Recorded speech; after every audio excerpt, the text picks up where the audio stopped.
Gracias por continuar en nuestra compañía. Ya está con nosotros en el estudio en Quito Roberto Izurieta, consultor político, ya les había mencionado, profesor de la Universidad George Washington, colaborador para CNN también en este tipo de temas. Buenos días, bienvenido. Gracias por acompañarnos esta mañana. Muy buenos días, el sol ha salido en Quito. Muchas gracias por la invitación. Qué bueno. Roberto, arrancamos esta semana con la expectativa de que el gobierno puede enviar 2 proyectos de ley urgentes a la Asamblea, que tiene que ver con lo tributario y con lo laboral, postergando un poco lo de inversiones, pero más allá de ese envío, también con la expectativa de eso será la vía para una firma de la paz en medio de una crisis política interna que vive el país. ¿Cómo evalúa usted ese panorama? Yo creo que el pueblo ecuatoriano nos dio a todos una oportunidad de cambio. El Ecuador tiene el sistema a través del cual se eligen en la primera vuelta los miembros de la Asamblea y en la segunda el presidente. Entonces, generalmente lo que se produce, y esto ha sido una historia en los últimos años, una Asamblea muy fragmentada, que impide la colaboración suficiente con el Ejecutivo para responder a las enormes necesidades del país. Lo que ha hecho el presidente esta semana es decir, el país no tiene tiempo porque las urgencias que está viviendo el país en el área de seguridad, en el área económica, sobre todo en el área de empleo, son muy grandes y necesitamos actuar. Necesitamos actuar con acuerdos mínimos en todas estas áreas. La actitud demostrada por la Asamblea de rechazar sin ser leída las propuestas de ley es una actitud que no permite responder a estas necesidades. El presidente dice muy bien, yo voy a extender la mano para tener una oportunidad más, una suerte como de alerta, un mensaje muy claro. Podemos cooperar o no, las urgencias son enormes y ha hecho cambios sumamente importantes, sobre todo en la ley laboral, donde quede claro que su propósito es proteger a los empleados, proteger a aquellos que tenemos un empleo, que podamos seguir trabajando, pero sobre todo y al mismo tiempo promover la creación de empleos, también con inversiones.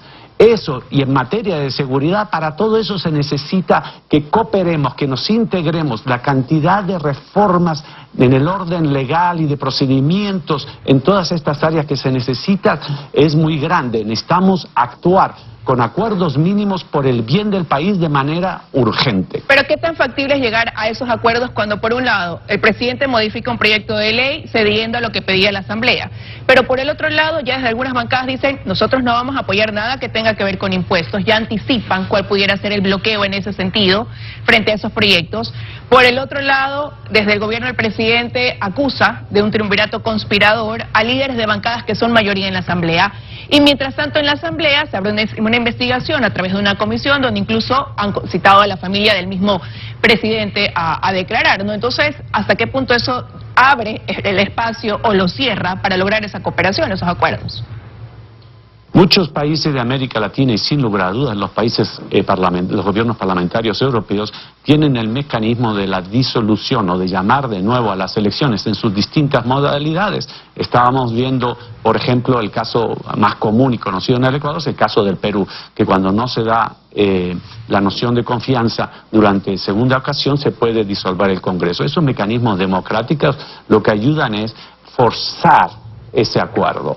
Entonces, lo que está en el Ecuador en este momento es un llamado del presidente que dice, aquellas leyes que debieron haber sido discutidas y, por supuesto, cambiadas, adecuadas, conociendo la perspectiva dentro de un acuerdo entre todos los partidos para llegar a la votación mínima necesaria, y no se dio este proceso, entonces muy bien, yo lo hago.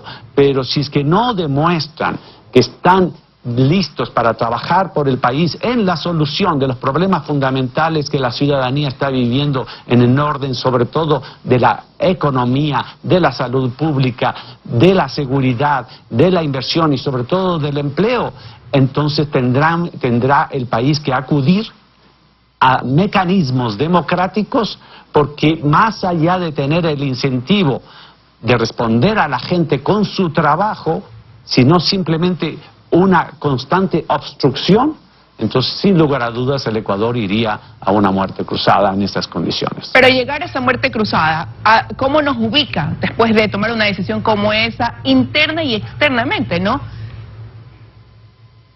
Externamente, como le digo, muchos países, no solamente los gobiernos parlamentarios, sino los países de América Latina, han implementado esta serie de mecanismos que son democráticos y en realidad desde el punto de vista estratégico pueden ser útiles si los saben utilizar los políticos. Esto es decir, bueno, las tensiones han llegado a un punto, las urgencias son de tal magnitud que tenemos que llegar a acuerdos mínimos en el orden, en las materias que el pueblo demanda, porque el trabajo de todos los representantes políticos es representar y responder de manera mucho más urgente que antes a las enormes necesidades que estamos viviendo. El gobierno respondió de manera urgente y rápida al problema de la vacunación, porque no necesitaba el Congreso para hacerlo. Entonces demostró su capacidad de gestión.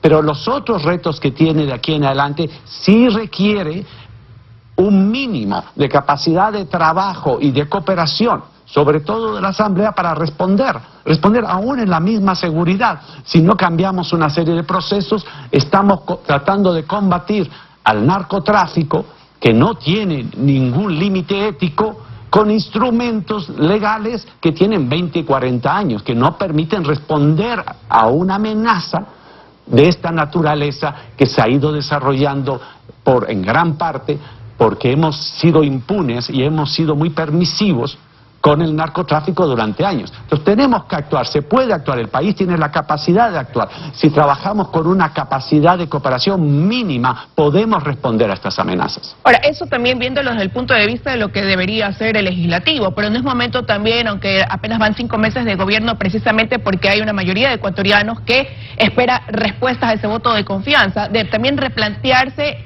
y ver si es que hay que hacer un cambio de esa estrategia política, donde quizás están las debilidades, donde se demandan correcciones también en este momento del camino. El presidente, en el caso de la ley, ha dado claras señales de que ha escuchado a la ciudadanía y ha propuesto cambios importantes en su propuesta de ley.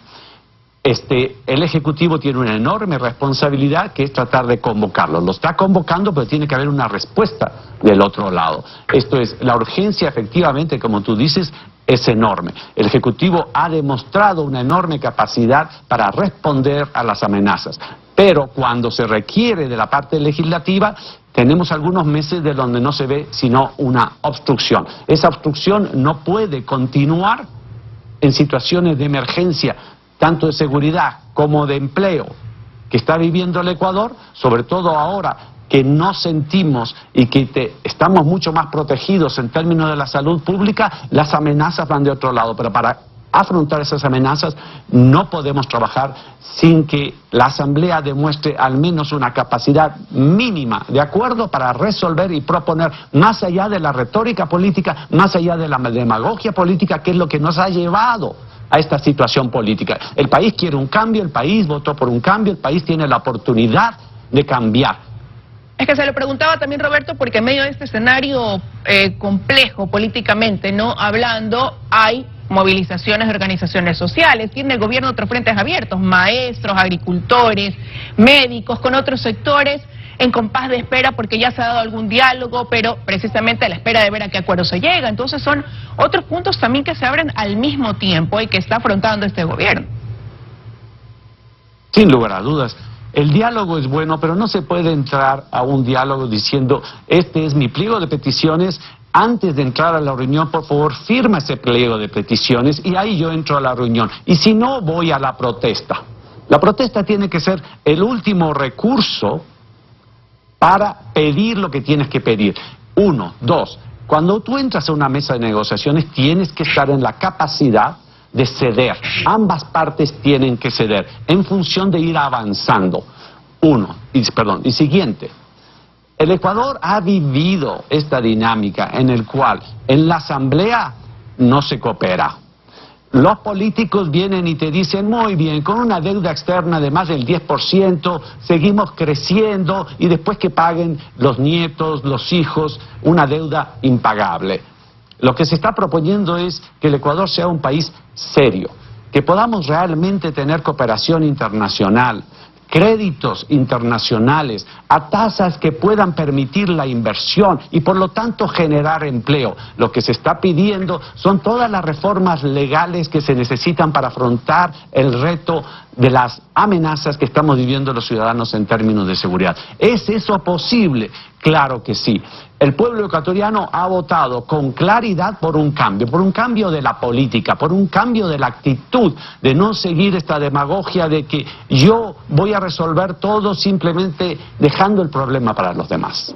Lo que también comienza a sentir sobre esa percepción, Roberto, es que se agota ese rédito de un excelente plan de vacunación, exitoso por cierto, y que sigue estando en el aire la pregunta de ¿y ahora? ¿Después qué? Efectivamente, por eso es que se dio lo que se llamó el proyecto de oportunidades, que debió haber sido tratado, cambiado, modificado, conforme a las distintas opciones o visiones del país que se tienen. Al no haberse dado ese proceso, al haberse negado ese proceso, el presidente cambia, sobre todo en lo que respecta a la ley laboral, con el propósito de dejar claro que se debe y se va a proteger a los trabajadores, pero también se va a proteger el derecho de aquellos que no tienen trabajo a conseguir un trabajo, a que exista más trabajo en el Ecuador. Entonces, el Congreso tiene que hacer su parte, tiene que recibirlo, tiene que estudiarlo, ver, bueno, hay algunas cosas que no estamos de acuerdo, hay otras cosas que sí nos podemos poner de acuerdo, hay otras cosas que deben ser modificadas.